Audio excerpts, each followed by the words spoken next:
Assalamualaikum warahmatullahi wabarakatuh. Alhamdulillah wassalatu wassalamu ala Rasulillah Muhammad bin Abdullah wa ala alihi wa sahbihi wa wala wala haula wala quwwata illa billah amma ba'd. Alhamdulillah renjang-renjang sedayonipun, saat ini kita dapat bersua kembali bersama saya Abah Ibu Subuh dalam acara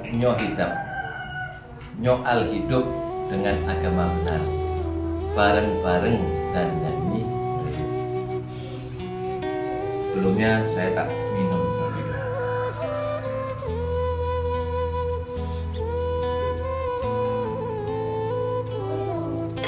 Alhamdulillah, nikmat. Begitu banyak nikmat Allah dalam hidup ini ya. Jadi sebenarnya Allah itu memberikan nikmat kepada kita dalam kehidupan ini sebetulnya lebih banyak daripada cobaan yang diberikan sama Allah Subhanahu wa Ta'ala. Cuman kita tidak menyadarinya, cuman kita tidak bisa menghitung-hitung secara zahirnya kita. Sehingga ketika cobaan dari Allah itu datang, kita merasakan ini adalah azab. Ini adalah cobaan berat sekali, luar biasa. Maka banyak kadang dari rencang-rencang kita itu yang datang, mereka ke para alim, para ulama, kiai, ustadz, habaib. Mereka bertanya, Pak Yai, urip kula kok kathah masalah, penuh dengan masalah Pak Yai. Pak Ustadz, bagaimana caranya saya biar hidup gak ada masalah? Tidak ada. Mereka tidak tahu bahwasannya uripe Ustadz gue, Kiai gue, Habib gue, kadang permasalahannya lebih berat daripada yang bertanya. Yang datang itu bawa masalah, sedangkan yang didatang itu sebetulnya masalah itu agak.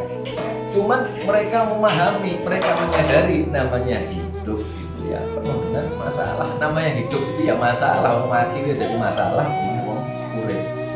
Maka kita hidup ini adalah untuk bagaimana menyelesaikan permasalahan. Hidup kita di dunia ini adalah bagaimana cara kita menyelesaikan permasalahan. Besok di yaumil qiyamah itu adalah dipertanyakan pertanggungjawaban. Dipertanyakan pertanggungjawaban dalam menyelesaikan masalah. Namanya menyelesaikan masalah itu ya bisa dengan baik, bisa dengan buruk, bisa dengan hal positif, bisa dengan hal negatif. Nikmat Allah di dunia ini banyak sekali. Kayak minum kopi itu nikmat luar biasa. Tak. Sore-sore minum kopi nikmat. Ini ngerawno koncone. Ora ono gedang goreng, opo goreng-goreng, opo krikil goreng, rasa. Alhamdulillah nikmat.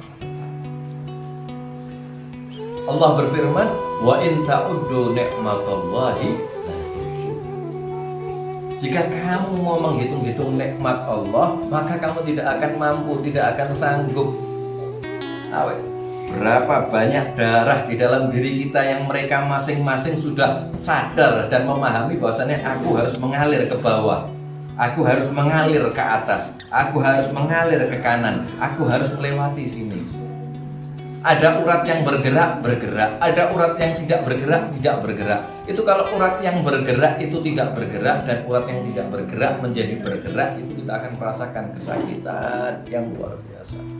Kata Imam Abdul Haddad, itu aja sudah nikmat dari Allah yang luar biasa. Di leher ini ada urat bergerak dan tidak bergerak, masing-masing mematuhi aturan. Kalau masing-masing itu tidak melewati, tidak mematuhi aturan, kita akan merasakan sakit yang luar biasa. Maka kita harus diperbanyak bersyukur kepada Allah Subhanahu wa Ta'ala. Selalu bersyukur dalam keadaan sakit. Makanya Om Bian ini ngajari, para guru-guru kita itu ngajari kadang kalau awake dhewe lara ditakoni, "Piye keadaanmu?" Alhamdulillah, dapat nikmat dari Allah berupa sakit. Kenapa? Karena sakitnya itu kalau kita tetap yakin sama Allah, yakin sama Rasulullah, itu kita akan dihapuskan dosa-dosanya, nikmat. Maka selalulah kita bersyukur dalam setiap permasalahan kehidupan yang datang kepada kita.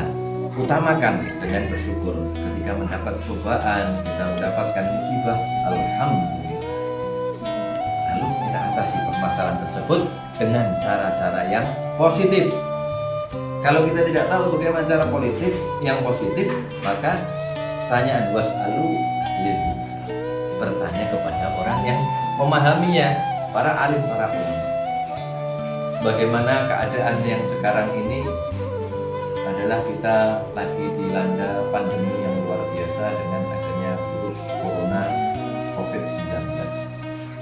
Lalu bagaimana cara mengatasinya? Ya, kita tetap selalu bersyukur. Alhamdulillah, banyak sekali hikmah-hikmah yang luar biasa yang mungkin saat ini dapat kita rasakan, yang mungkin saat ini belum kita rasakan, tapi kemudian hari kita akan merasakan hikmah positif yang luar biasa dari Allah Subhanahu wa Ta'ala. Allah Subhanahu wa Ta'ala berfirman, "Wa ma kana Allahu li'adzibahum wa anta fihim, wa ma kana Allahu li'mu'adzabahum wa hum yastaghfirun." Di dalam surat Al-Anfal Allah itu berfirman, "Dan tidaklah aku Allah sekali-kali akan menurunkan azab, menurunkan cobaan kepada kalian, kepadamu, sedangkan kamu wahai Muhammad, Nabi Muhammad, ada di antara mereka. Wa ma kana Allahu li'adzibahum wa anta fihim." Sedangkan kamu Muhammad ada di dalam. Aku tidak akan menurunkan musibah cobaan. Wa ma kana Allahu mu'adzabahum wa hum yastaghfirun. Dan sekali-kali Allah tidak akan mengazab mereka, memberikan cobaan ujian kepada mereka, musibah kepada mereka, sedangkan di antara mereka ada yang beristighfar kepada Allah Subhanahu wa Ta'ala. Istighfar adalah salah satu bentuk zikir, mengingat kepada Allah Subhanahu wa Ta'ala. Maka dari firman Allah di dalam surat Al-Anfal ini kita dapat dua kunci dari Allah Subhanahu wa Ta'ala, bahwasanya Allah tidak akan menurunkan azab, cobaan, ujian jika Nabi Muhammad hidup di antara kita. Jika di antara kita masih ada yang berzikir, mengingat kepada Allah, memohon ampun kepada Allah Subhanahu wa Ta'ala. Maka yang pertama adalah kita adalah menghidupkan Nabi Muhammad SAW di dalam rumah kita, di dalam keluarga kita, di dalam diri pribadi kita, di dalam lingkungan kita, di dalam masyarakat kita, di dalam kota kita, di dalam negara kita. Maka insya Allah kita tidak akan mendapatkan azab, tidak akan diberikan cobaan ujian yang besar oleh Allah Subhanahu wa Ta'ala. Lalu bagaimana cara namanya menghidupkan Nabi Muhammad? Nabi Muhammad telah wafat. Bagaimana cara kita menghidupkan Nabi Muhammad? Yang pertama adalah sebagaimana ketika Nabi Muhammad SAW wafat, maka Sayyidina Umar bin Khattab mengeluarkan pedang dan berkata kepada sahabat-sahabat, "Wahai orang-orang, barang siapa yang berbicara bahwasannya Nabi Muhammad telah meninggal, maka akan aku penggal." Maksudnya apa? Maksudnya bahwasannya Sayyidina Umar ingin menegaskan bahwasannya jangan kau matikan Nabi Muhammad di dalam hati-hatimu, tapi selalu hidupkanlah Nabi Muhammad di dalam hati dan keseharianmu. Apa yang telah diajarkan Nabi Muhammad, apa yang telah dicontohkan Nabi Muhammad, maka hidupkanlah itu. Maka yang pertama dengan cara menghidupkan Nabi Muhammad yaitu adalah dengan sunnah-sunnah Nabi Muhammad, mengikuti apa yang dikerjakan, yang disenangi Nabi Muhammad, dan meninggalkan apa yang tidak disenanginya oleh Nabi Muhammad Sallallahu Alaihi Wasallam. Man ahya sunnati faqad ahabbani, wa man ahabbani kana ma'i fil jannah. Barang siapa yang menghidupkan sunnahku, maka sesungguhnya dia telah mencintaiku. Maka tidak mungkin kita bisa menjalankan sunnah-sunnah Nabi Muhammad terkecuali dengan adanya cinta, rasa cinta kepada baginda Nabi Muhammad Sallallahu Alaihi Wasallam. Maka di dalam keadaan seperti ini perbanyak sunnah Nabi Muhammad Sallallahu Alaihi Wasallam. Yang kedua adalah sebagaimana yang dikatakan oleh istri beliau Sayyidatuna Aisyah radhiyallahu anha wa ardha'an. Beliau berkata bahwasannya man ahabban Nabi sallallahu alaihi wasallam fakathura min salatin wa salamin alaihi. Barang siapa yang mengaku cinta kepada Nabi Muhammad Shallallahu Alaihi Wasallam, maka perbanyaklah bersolawat kepadanya. Maka yang kedua adalah untuk menghidupkan Nabi Muhammad adalah dengan memperbanyak bersolawat kepada Nabi Muhammad Shallallahu Alaihi Wasallam. Bahkan Nabi sendiri bersabda, kelak di yaumil qiyamah adalah orang yang paling dekat denganku adalah yang terbanyak bersolawat kepadaku. Faedah solawat banyak sekali. Para alim ulama mengumpulkan sampai ada 40 faedah di dalam satu solawat.